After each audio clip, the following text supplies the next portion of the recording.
Behind her angelic appearance hid the darkest of intentions, and I was the helpless lamb led to the slaughter. Back then, I, Emma, 24, was in my final year of physical therapy school, living at home while juggling clinicals and part-time shifts at a rehab center. Life wasn't easy, but it was stable. I had a roof over my head, a plan, and a family who supported me. Or so I thought. Then, my older sister, Clarissa, 27, moved back in after a messy divorce. She brought her 7-year-old daughter, Isla, and everyone welcomed her with open arms. My parents even turned Dad's office into a room for Isla. Clarissa was praised endlessly. She's been through so much. She's so strong. She's trying her best. I was happy to have her back. Though we hadn't been close in recent years, I always looked up to her. She had that soft, calming voice, that angelic demeanor. People trusted her instantly, and so did I. Every night after work, I'd come home drained. Clarissa would be waiting in the kitchen, warm tea in hand. "Rough day?" she'd ask. "Talk to me." And I did. I told her everything. How I was barely affording tuition, how I was exhausted, how I sometimes cried in my car between shifts. She listened patiently, hugged me tightly, and whispered, "Don't worry, I'll always protect you." What I didn't realize was that I was confiding in the very person orchestrating my downfall. It started small, a few missing bills from my wallet. I chalked it up to forgetfulness. Then I saw Clarissa rummaging through Dad's drawers late one night.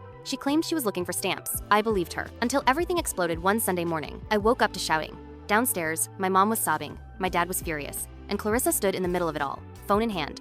"She's been stealing from you," she said. "Emma's been transferring money from your account for months." I froze. Clarissa showed them forged bank statements and fake text messages that made it look like I had confessed. $55,000 gone. My parents didn't question it, didn't ask for proof. They looked me in the eye and said, "You have 2 hours to pack your things and get out." Clarissa hugged me on the way out and whispered with a chilling smile, "Don't worry about Isla. I'll take care of her." Only later did I realize what she meant. It took 2 years for the truth to surface. One of Clarissa's old friends, Talia, posted screenshots online. Texts between her and Clarissa during that time. Clarissa bragging about faking transfers, fabricating confessions, and plotting to dump her daughter on our parents once I was out of the way. Every word was calculated. The betrayal was surgical, cold, intentional. I had trusted her with everything. My fears, my weaknesses, my exhaustion, and she turned it all into ammunition. The world may call her sweet, broken, and misunderstood. But I know better now. I stared into the eyes of my sister every night, poured my heart out, never realizing I was sitting across from the person who had already decided to ruin me.